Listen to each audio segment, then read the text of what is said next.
खबरों में बने रहने के लिए बेल आइकन दबाएं और फर्स्ट इंडिया न्यूज को सब्सक्राइब कीजिए। नमस्कार, मैं हूं श्वेता मिश्रा अवस्थी और आप देख रहे हैं बिग फाइट लाइव। तो आज जयपुर में ऐतिहासिक नजारा नजर आया। सीएमआर पर मानो पूरा राजस्थान उमड़ गया हो। यहाँ पेंशन बहाली से खुश कर्मचारी बोले थैंक यू सीएम। युवाओं से लेकर बुजुर्ग तक बोले थैंक यू सीएम। महिलाओं ने भी दिल से कहा थैंक यू सीएम। तो खेतों से आया किसान भी बोला थैंक यू सीएम। जिस तरह से बजट ने समाज के हर वर्ग को राहत पहुंचाई और उसी के चलते आज सीएमआर पर लोग रिकॉर्ड संख्या में माला साफे लेकर पहुंचे। सीएम गहलोत ने भी पूरी आत्मीयता से आमजन से मुलाकात की, लेकिन सीएमआर पर उमड़े इस जन सैलाब ने सियासी हलकों में चर्चा का नया दौर फिर से शुरू कर दिया है और सवाल खड़ा कर दिया है कि आखिर ये सैलाब क्या कहता है।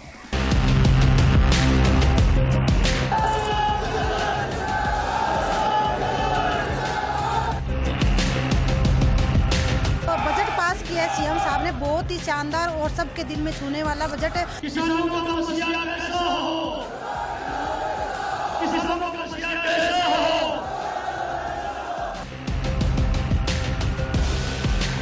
मुख्यमंत्री महोदय ने वो घोषणा कर दी कि पूरे देश के जो स्टेट हैं वो एक न एक दिन पुरानी पेंशन को अपनाएंगे। ये मास्टर स्ट्रोक है।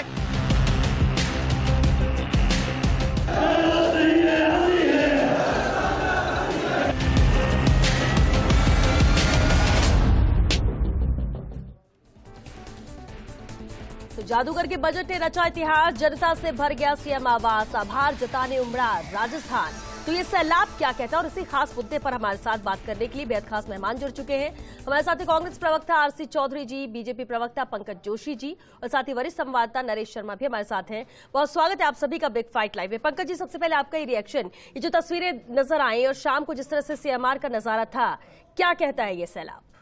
देखिए, ये तो आपने विश्लेषण अभी किया है, लेकिन जो बजट की बात प्रतिक्रिया कर रहे हैं या जो लोगों की बात करें कि कहीं ना कहीं ये जो चीजें हैं कि लोग एक तरफ प्रदेश के बहुत सारे जो नागरिक हैं वो यूक्रेन में फंसे हुए हैं और आप बताइए कि क्या ऐसा कोई प्रदेश हो सकता है या कोई ऐसी चीज हो सकती है कि जब इतना बड़ा संकट झेल रहा हो, प्रदेश के लोग झेल रहे हो, वहां जान माल की चीज झेल रहे हो, उसके बाद जो है इतना बड़ा सैलाब हो सकता है क्या प्रदेश में?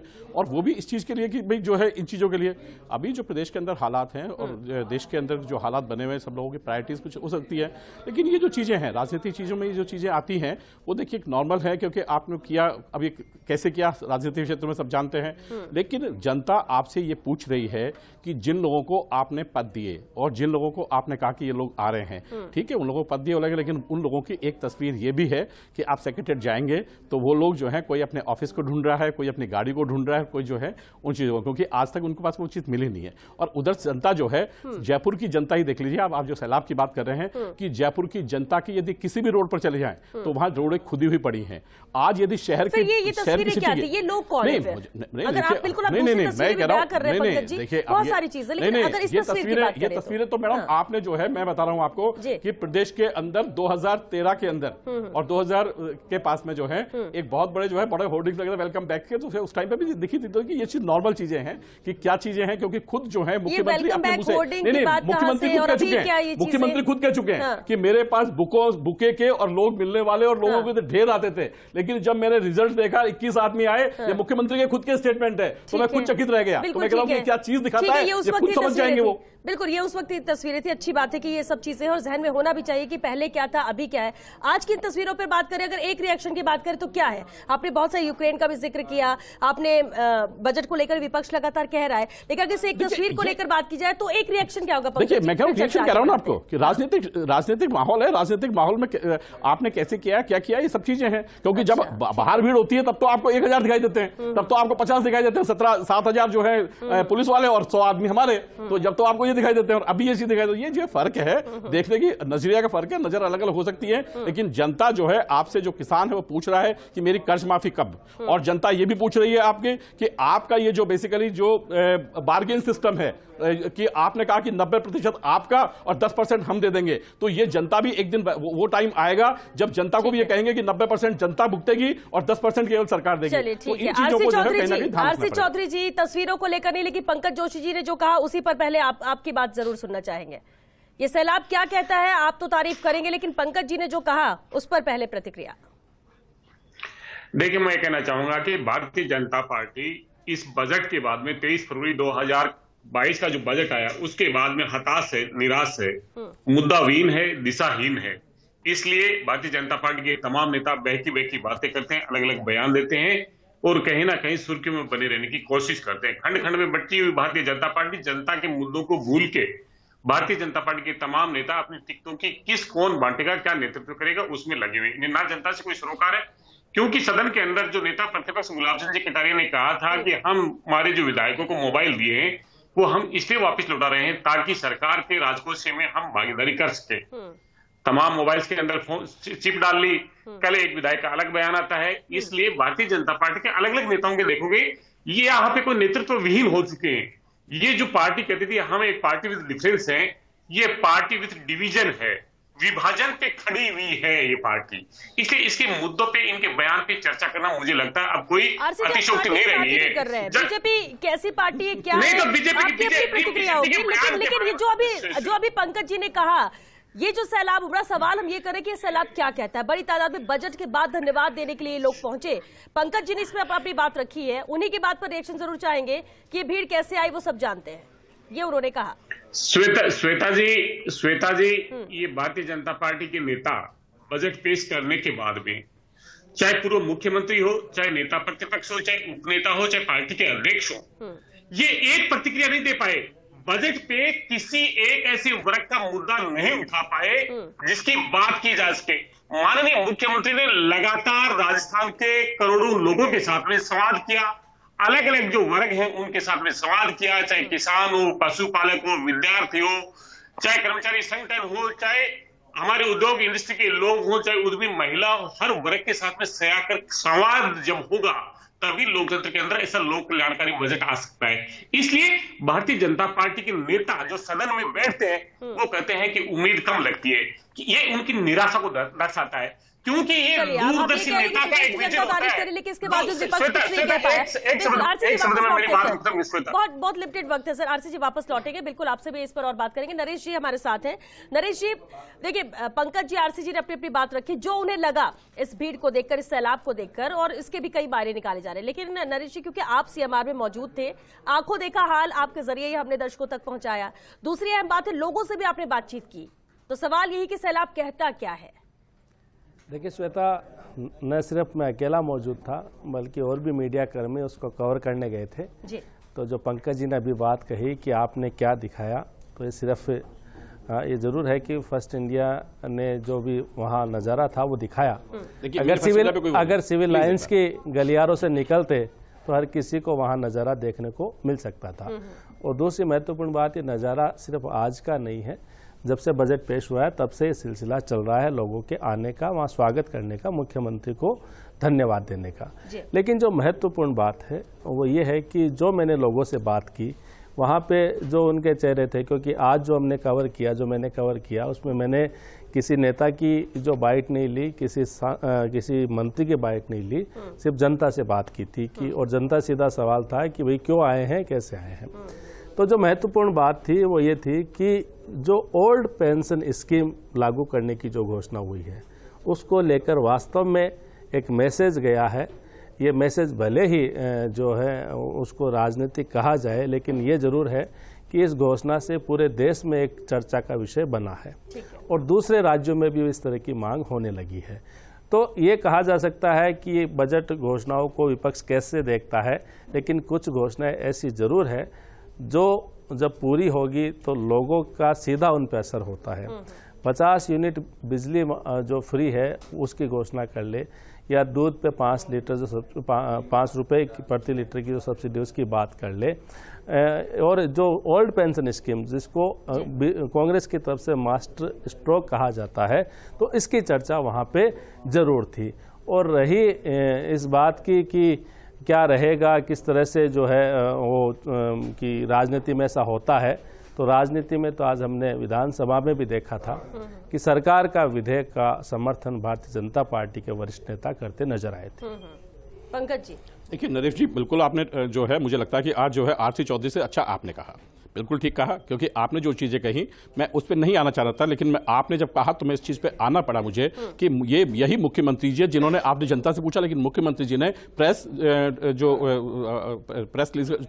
स्टाफ का ऑफिस में क्या कहा, वहां पर जो कहा वो भी आपने सुना होगा, जनता ने भी सुना, लोगों को इस चीज की बात नहीं हुई। मैं जाना चाहता हूं उसके ऊपर, लेकिन आप जो बात कर रहे हैं, मैं कह रहा हूं कि आज बहुत सारी चीजें ऐसी थी कि ऐसी वीडियो तो बहुत सारी आपने देखी, आपने बहुत टाइम, ऐसी बात थोड़ी कि पहली बार दिखाई नहीं, आपको और मैं बहुत टाइम से देख रहे हैं, लेकिन जनता में लगातार जो मुख्यमंत्री खुद कहते हैं उन चीजों को भी देखिए। आपने कहा बिजली के ऊपर ये किया, मैं कह रहा हूं कि क्या आपका चैनल ये सर्टिफाई करता है कि 23,000 करोड़ रुपए सब्सिडी अमाउंट, क्योंकि ये भी सब्सिडी देंगे आप, 23,000 करोड़ रुपए उन कंपनियों को सब्सिडी आपने दे दी क्या, जिन कंपनियों की हालत जो है आज लगातार पिछले 2019 से 16 से लेकर 19 तक इलेक्ट्रिसिटी की प्रॉब्लम नहीं थी प्रदेश के अंदर, लगातार 2020 में जब कोरोना खत्म हुआ तो केंद्र सरकार से लेकर के लगातार सरकारों ने कहा कि इंडस्ट्रियलाइजेशन बढ़ेगा, जो है बिजली के लिए आपूर्ति मांगेंगे, उद्योग आपूर्ति मांगेंगे, जो है नई जो है गाड़ियां जो है वो इलेक्ट्रिसिटी पर आ रही हैं, क्या आपके प्रदेश की ऐसी व्यवस्था कदा किए क्या? आपने कहा नहीं, हम तो बिल्कुल तैयार हैं, हम तो स्वावलंबी हो चुके हैं, हम तो जो है पूरा जो है आत्मनिर्भर है बिजली के अंदर। आज आपकी हालत यह कि आप विदेश से जो है उठा करके जो है कोयला मंगाने की बात कर रहे हैं। और यही नहीं,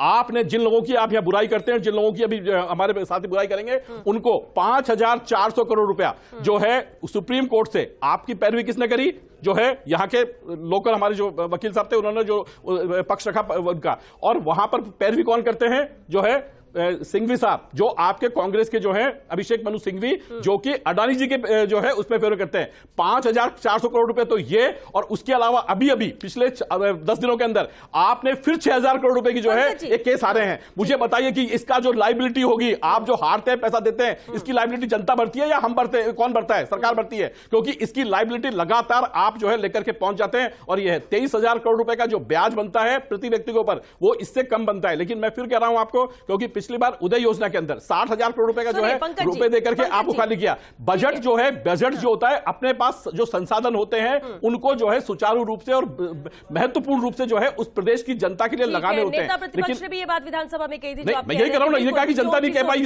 आपके जो है मैं कह रहा हूं आपके पत्रकार ने कहा कि वहां पर जो है कुछ नहीं कह पाए, तो मुझे लगता है कि शायद नहीं कह पाए, तो विधानसभा की जो पत्रावलियां हैं वो सामने आनी चाहिए। आरसी जी, हर वादे को पूरा करने की बात कही गई, पिछले बजट का जिक्र भी बार बार किया जाता है कि वो पूरा हमने किया है, विपक्ष मानने को तैयार है, और अभी भी वही बात है। और इसलिए पंकज जोशी जी की नाराजगी यहां पर है कि सिर्फ ऐलान किया गया है, भले जनता यहां पर कुछ ही जनता पहुंची थी जो वहां पर, और ऐसी चीजें आम होती है, ये तस्वीरें आम है। पंकज जी का कहना है कि बजट के बाद धन्यवाद देने जनता पहुंचती है, तस्वीरें आम है। पंकज जी, नहीं देखिए, आम नहीं, देखने को मिलती है, कोई नई बात नहीं। देखिए 64 आदमी को श्वेता यदि आप ये मानते हैं 64 आदमियों को कोई आपने पद दिया है, उसके पास में ना कोई तथ्य है, ना कोई आधार है, ऐसी ही बातें कर रहे हैं। अरे भाई और किसी के बोलने का जो वक्त आएगा कभी उसका इंतजार नहीं कर पाएंगे, और वहां कहिए कि धैर्य रखें। आरसी जी, आपके जो आपने विभाजन वाली पार्टी कह रहे हो, आपके तो यार 23 को देख लीजिए, और आपके यहाँ जो है थोड़े दिन पहले जो है विभाजन पार्टी अभी कानून मंत्री छोड़ के गए। बात का आधार क्या है पंकज जोशी जी, जो आप बात कह रहे हैं, जो आरोप लगा रहे, सवाल उठा रहे हैं, आधार इसका क्या है? ये तो बैठकर यहाँ पर कुछ भी बात नहीं की जा सकती है। आधार की बात नहीं कर रहा, मैं कह रहा हूँ, देखिए मैं इसके विरोध में, कब तक बोलते रहेंगे, कितना टाइम देंगे आप इनको? देखिए कोई भी मुख्यमंत्री, प्रदेश के मुख्यमंत्री होते हैं, और लोग यदि अच्छे काम होते हैं उनके आभार जताने जाते हैं, तो उसका देखिए जाना भी चाहिए, क्यों नहीं जाना चाहिए? और मुख्यमंत्री है प्रदेश के, कोई मायने आप मेरे से पूछेंगे, नहीं मायने नहीं, देखिए राजनीतिक मायने कुछ हो सकते हैं, लेकिन मैं फिर आपको कह रहा हूं कि हाँ ये चीजें यदि ठीक है तो हम किसी को बुराई नहीं कर रहे हैं, हम इसको बुराई कर रहे हैं, ठीक है आरसी जी, लेकिन ये कह रहे हैं कि इसको पच नहीं रहा है, ये नहीं कर रहा है, ये जो बातें हैं ये कहीं ना कहीं इन लोगों के उस पर जहन में नजर आती है। आरसी जी, अब इनको बोलने दीजिए, आधे घंटे इन्हीं को बोलने दीजिए, ताकि नहीं वो उन्होंने भी बात की, आरसी जी आपको सुनेंगे, आरसी जी आपको सुनेंगे सर। हाँ, वो लोग आज उनके पक्ष में का जो बात कर रहे हैं, बताइए ना, देश की संपत्तियां बेच रहे हो, देश की संपत्तियां बेच रहे हो, आप देश के जो सर्वोच्च उपक्रम है उनको बेच के काम चला रहे हैं। आप भी सुन लीजिए प्लीज। आपके पास में इंडिया की एयरलाइंस नहीं है, आरसी जी,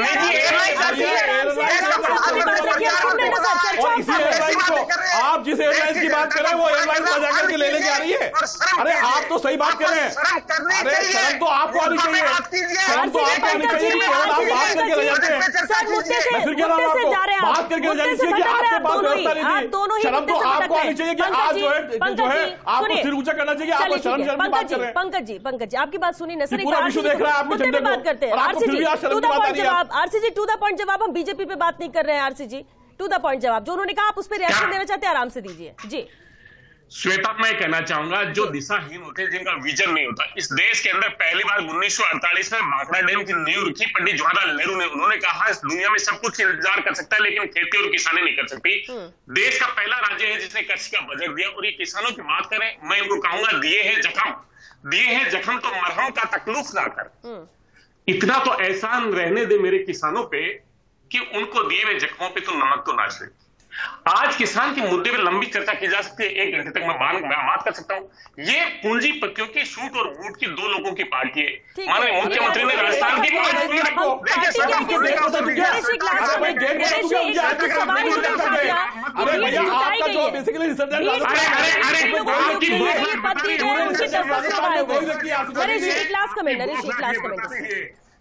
अब श्वेता सवाल दोबारा करिए। अभी जो पंकज जी ने कहा कि भीड़ जुटाई हुई है इतने सारे नहीं, देखिए राजनीति में भीड़, देखिए आप इसको अपने शब्द मत दीजिए। नहीं, देखिए मैंने कहा कि राजनीति में जो है हर एक चीज की संभावना होती है, कैसे भीड़ आती है और कैसी होती है। देखिए मैंने आपको 10 लोग आते हैं, डेफिनेटली आने चाहिए। मैंने कहा आने चाहिए, अरे आने चाहिए, क्यों नहीं आने चाहिए। तो ये भीड़ हो सकती है। नरेश जी बिल्कुल, देखिए चूंकि विपक्ष है, उनकी अपनी वो जिम्मेदारी निभा रहे हैं और जो भी उनको लगता है अपने आईने से वो देखते हैं। लेकिन जहाँ तक भीड़ की बात है तो देखिए जब कोई घोषणा होती है और सूबे के मुखिया घोषणा करते हैं तो ये स्वाभाविक है कि लोग आते हैं, धन्यवाद देने आते हैं, क्योंकि किसी न किसी वर्ग जो है वो बजट घोषणाओं से सीधा जुड़ा होता है। और अगर वर्ग को ऐसा लगता है कि उनके लिए लाभ की स्थिति है, उनके लिए घोषणा हुई है, तो एक राजनीति में स्वाभाविक प्रक्रिया है कि लोग वहाँ पे आते हैं। आपका जो मूल सवाल है इस सैलाब का मतलब क्या, यानी कि ये मुझे लगता है कि श्वेता आपके पूछने का अर्थ ये था कि जो भीड़ आई है, जो लोग आ रहे हैं, क्या इससे भविष्य के कोई संकेत मिलते हैं। तो कांग्रेस का ये दावा है, जो लगातार आरसी चौधरी भी इस तरह की बात कहे हैं, कांग्रेस के नेता भी कहे हैं, तो उनका ये मानना है कि ये जो सैलाब है ये सैलाब 2023 का संकेत है। लेकिन भारतीय जनता पार्टी क्या मानते हैं ये पंकज जी बेहतर जानते हैं, लेकिन उनका अपना मानना है। लेकिन हाँ ये जरूर है कि लोग जो आए हैं वो प्रदेश के अलग अलग हिस्सों से आए हैं और उनको जरूर कहीं न कहीं ऐसा लगा होगा कि जो बजट घोषणा हुई है उनको सीधा प्रभावित कर रही है, इसलिए वो वहां जाएं, मुख्यमंत्री का आभार जताएं। और ये जो श्वेता ये सिलसिला आज का नहीं है, 3-4 दिन से चल रहा है और उम्मीद लगता है कि अभी 1-2 दिन और चलेगा ऐसा। चलिए, क्योंकि वक्त बहुत कम था और वक्त खत्म हो चुका है। बहुत शुक्रिया आप सभी का इस चर्चा में शामिल होने के लिए। तो देखिए सैलाब आज जो उमड़ा सीएमआर में वो बहुत कुछ कहता है, उसके मायने भी कई निकाले जा रहे हैं, राजनीतिक तौर पर भी कई मायने हैं। 2023 को लेकर भी इसे देखा जा रहा है, इसे जोड़कर देखा जा रहा है। विपक्ष ये कह रहा है कि नहीं ये आज की तस्वीरें, लेकिन आने वाला वक्त अभी 2 साल का वक्त है, बहुत कुछ बदल सकता है और इसे वैसे ना देखा जाए। मायने कई निकलेंगे, लेकिन इतना जरूर है कि बजट के बाद ये बड़ा सैलाब उमड़ा। धन्यवाद देने के लिए भले ही कई सवाल उठाए जा रहे हो, लेकिन जो नजर आया, जो तस्वीरें यहां पर नजर आई वो यही कहती हैं कि खुश है जनता और अलग अलग वर्ग से लोग पहुंचे थे, क्योंकि अलग अलग प्रतिनिधिमंडल पहुंचा था सिर्फ सीएम को धन्यवाद देने के लिए, इस बजट के लिए जिसे वो मान रहे हैं कि जनहित का बजट है। हालांकि आगे क्या होता है, कितनी तस्वीरें होती है और जो मायने आज निकाले जा रहे हैं कि वो वाकई में 2023 के, वो तो आने वाला वक्त बताएगा। चलिए इसी के साथ हमें दीजिए इजाजत। नमस्कार।